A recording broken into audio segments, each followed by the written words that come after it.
नमस्कार विद्यार्थी मित्रांनो, कागणे सर यांच्या इंग्लिश गुरुजी या चॅनलमध्ये आपले स्वागत. विद्यार्थी मित्रांनो, हे चॅनल 10वी, 11वी व 12वी वर्गाचा संपूर्ण सिलेबस त्याचबरोबर इंग्रजीचे ग्रामर यासाठी आहे. चॅनल सबस्क्राईब करा, लाईक करा आणि आपल्या मित्रांना शेअर करा आणि विशेष म्हणजे कॉमेंट करायला विसरू नका. Hello dear students, in this video we are going to learn 10th class Unit-1.4. The name of the unit, all the words a stage. Friends, this is a poem written by William Shakespeare. He was an English poet, playwright and actor widely regarded as a greatest writer in the English language and world's prominent dramatist. William Shakespeare यांनी ही कविता विद्यार्थी मित्रांनो लिहिलेली आहे. William Shakespeare इंग्रजी भाषेमधले एक नामांकित कवी, नाटककार, कलाकार आणि इंग्रजी भाषामध्ये इंग्रजी साहित्यामध्ये संपूर्ण जगामध्ये एक प्रॉमिनंट ड्रामाटिस्ट, नामांकित अशा प्रकारचे नाटककार. He is often called England national poet and bard of Avon. त्यांना नेहमी असं म्हटलं जातं, बार्ड ऑफ एव्हॉन ही एक पदवी त्यांना दिली होती आणि राष्ट्रीय कवी म्हणून इंग्लंडचे त्यांना ही पदवी देण्यात आलेली होती. This poem is taken from his play I you like it. ही जी कविता आहे मित्रांनो, आय यू लाईक इट या नाटकामधनं त्यांच्या घेतलेली आहे.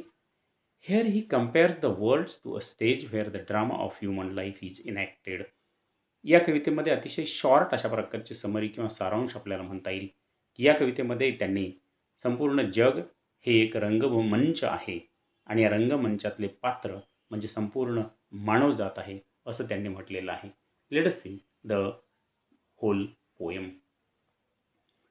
All the world is a here he describes. Here he in the very first line William Shakespeare says all the world is a stage. संपूर्ण जग हा एक रंगमंच आहे. And all the men and women are merrily players. आणि या रंगमंचावरची खेळणी कलाकार संपूर्ण जगातली स्त्री आणि पुरुष जमात आहे. They have their exits and their entrances. एक साध्या पद्धतीने इथे काही शब्दरचना केलेली आहे बघा. संपूर्ण जगातली जी काही स्त्री आणि पुरुष जमात आहे त्यांना एक्झिस्ट आहे आणि एंट्रन्स आहे. एक्झिस्ट म्हणजे आपण इथे मृत्यू म्हटलं तरी चालेल, एंट्रन्स म्हणजे जन्म म्हटलं तरी चालेल मित्रांनो.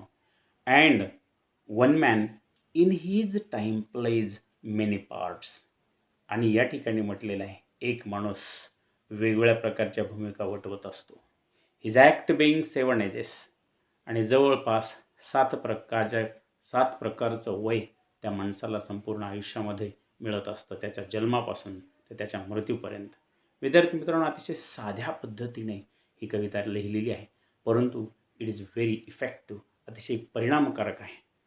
At first the infant mewling and puking in the nurse arms. बघा या ठिकाणी इन्फंट म्हणजे नवजात बालक, जस्ट जन्मलेलं बालक. सुरुवातीला ते कशा पद्धतीने स्वतःविषयी असं ओमिट करतं, म्हणजे त्या नर्सच्या काठीमध्ये आहे जन्मल्या. आणि मी या जगात कसा आलो, कशासाठी आलो यासाठी जणू काही म्युलिंग म्हणजे चिंतन करत असतं. आणि सुरुवातीला कुणाकडे आहे बघा, नर्सच्या हातामध्ये आहे. Then whining school boy with his satchel and shining morning from the creeping like a snail unwillingly to school. दुसरं पात्र सुरू होतं आपलं जगामधलं. दुसरं पात्र कशा प्रकारचं आहे मित्रांनो, स्कूल बॉय. पाठीवरती सॅचेल म्हणजे स्कूल बॅग घेतलेली आहे आणि एखादी गोगलगाय चालावी, स्नेल मीन्स तसं क्रेपिंग करत हळुवारपणे चालत अनविलिंगली शाळेमध्ये जावंसं वाटत नाही, परंतु अनविलिंग नाखुश होऊन शाळेकडे जाणारा छोटासा बालक, छोटासा विद्यार्थी, हे दुसरं पात्र आहे मित्रांनो. And then the lover. आणि तिसरं पात्र या ठिकाणी काय म्हटलेलं आहे, तो एक प्रियकर होतो भविष्यामध्ये. Sighing like furnace with a woeful ballad made to his mistress eyebrow then a soldier. आणि या ठिकाणी एक जणू काही अतिशय सुंदर तरुण अशा प्रकारचा एक प्रियकर आणि एक अतिशय चांगल्या पद्धतीने तो ओफुल बॅलाड कधीकधी त्याच्या आयुष्यामध्ये सॅडनेस येतो, वाईट घटना घडत असतात. ओफुल मीन्स दुःखी, बॅलाड मीन्स या ठिकाणी ओफुल बॅलाड मीन्स दुःखाने भरलेली कविता, दुःखानं भरलेलं गाणं म्हटलं तरी चालेल. कधी सुख आहे, shining like furnace, furnace means चकाकणारी वीजभट्टी, त्या भट्टीतून एखाद्या वेळेस चांगल्या प्रकारच्या ज्वाला अतिशय छान निघाव्यात तशा पद्धतीने कधी सुख आहे, कधी दुःख आहे या संपूर्ण जगामध्ये. आणि तो प्रियकर जेव्हा असतो त्यावेळेस मेड हिज मिस्ट्रेस आयबो, आणि आपल्या पत्नीसोबत आपल्या प्रियसीसोबत अतिशय चांगल्या पद्धतीने राहणार प्रियकर हे एक पात्र त्याला निभावावंसं लागतं. देन अ सोल्जर, आणि नंतर तो एका सैनिकासारखा राहतो.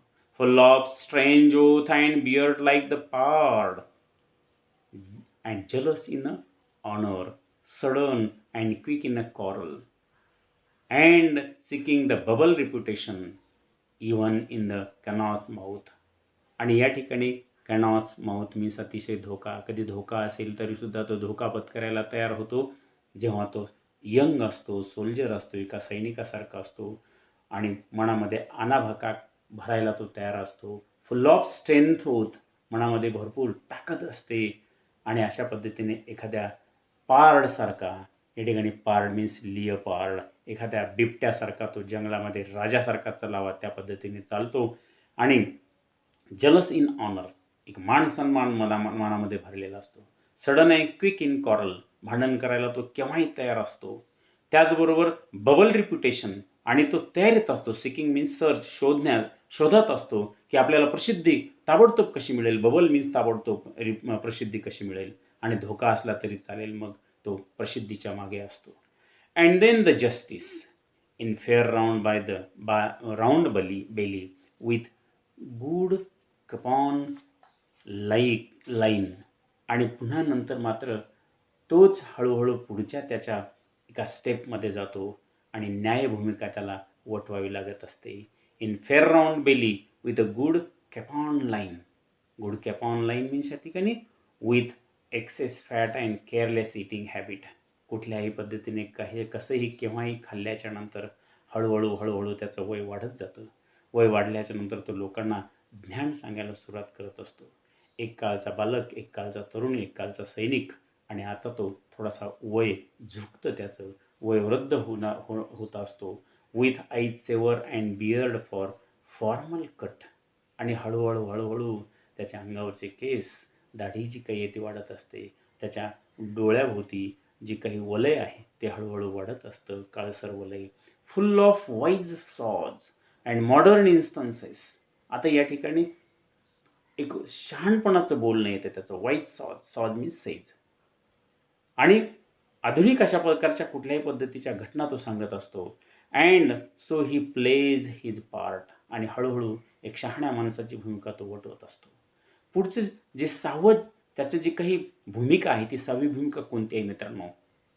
The 6th is shift into the lean and slippered pantaloon and with spectacle on the nose and pouch on side, his youthful horse well saved, a world too wide for his shrunk sank and his big manly voice. आणि 6व्या त्याच्या भूमिकेमध्ये जेव्हा तो जातो मित्रांनो, त्यावेळेस अंगावरनं खाली घसरणारी पॅन्ट असते. पॅन्टलून मीन्स या ठिकाणी विजार आपण म्हणूयात. थोडासा तो लीन झालेला आहे, वाकलेला आहे, आणि सतत नाकावरती डोळ्याला लावलेला चष्मा आहे, स्पेक्टॅकल्स आहेत, आणि एक कान्याकोपऱ्यामध्ये कुठंतरी बसावं अशा पद्धतीने तोंडाचं पाऊच झालेलं आहे, बोळकं झालेलं आहे तोंडाचं. हिज युथफुल होस. आणि ज्या वेळेला तरुण असताना त्याचं जी काही एक चांगल्या प्रकारचा जोम होता, तो जोम आता एक वेळेला जगामध्ये होता, आता तो शांत झालेला आहे, संयमी झालेला आहे. For his shrunk shank. आणि त्याचे जे काही गुडघे आहे त्या गुडघ्याला टेकून पाय बसलेले आहे, तो एका ठिकाणी बसतोय. अँड हिज मेन व्हॉइस, जो मोठा आवाज होता तो आवाज आता संयमी झालेला आहे, शांत झालेला आहे. Turning again in towards the childish treble pipes and whistles in the sounds. आणि हळूहळू जसा तो लहान होता किंवा हळूहळू मोठा होत गेला, तरुण होत गेला, त्यावेळेस तरुणावस्थेमधली जी शक्ती होती त्याच्यापेक्षा 3 पटीने आता शक्ती कमी झाली. Treble means 3 times. आणि हळूहळू लहानपणामध्ये तो पाईप्स बासरी वाजवायचा, शिट्टी वाजवायचा आणि अशा प्रकारे आता हळूहळू तो पुन्हा त्याचं जे काही वय आहे ते वय जणू काही अगदी चाइल्डपणाकडे, लहानपणाकडे म्हणजे उतरत्या अवस्थेमधलं वय जे काही आहे त्याला आपण लहानपण आणि म्हातारपणासारखं म्हणत असतो. अशा पद्धतीने तो 7व्या भूमिकेमध्ये तो प्रवेश करत असतो.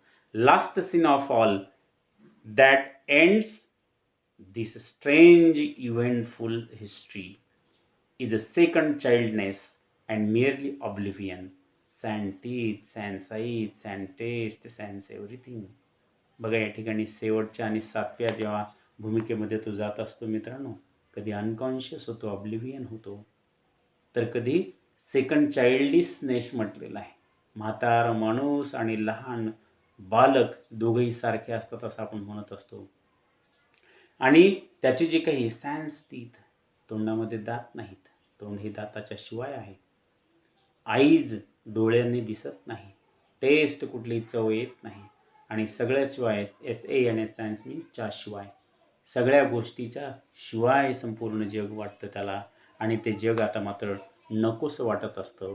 आणि अशा 7 वेगवेगळ्या प्रकारच्या स्टेजमधलं जी काही लाईफ आहे मित्रांनो, ते लाईफ विल्यम शेक्सपियर यांनी अतिशय व्यवस्थितपणे मांडलं.